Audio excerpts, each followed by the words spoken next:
I might say a word here that I planned to say later when the debate was over, and it is that at 11:30 Eastern Time, which is to say a half hour from now, we will be back here with a special program in which we will ask people in the audience in the theater in Philadelphia as they leave, ask others in the area, and whoever we can find whose views might be interesting, what they think about the debate, who they think won, if they care to put it that way, who they think scored the most points. John Chancellor and other members of our news staff are in Philadelphia and will be ready with this. As I say, that's at 11:30 Eastern Time, after a half-hour break for the local news across the country. And we'll be back with that, whatever happens to the audio from the theater at this time. And again, I don't know what's happened, except that we're not getting it. Nobody is getting it. It's the same it's the same everywhere, so you needn't change the channels looking for it. It's the same on all of them.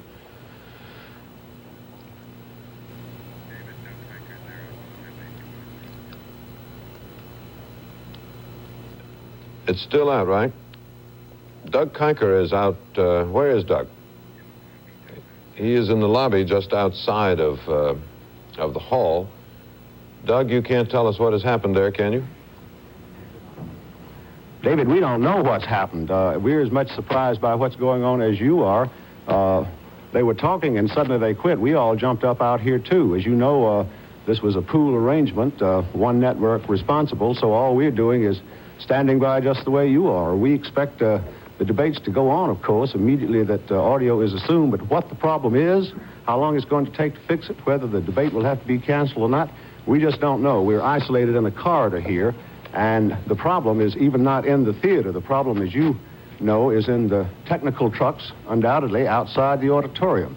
It's a technical problem. As someone says, it is not a conspiracy, but how long it's going to take to fix it, we just don't know. You don't have a screwdriver and a pair of pliers on you, Doug, do you?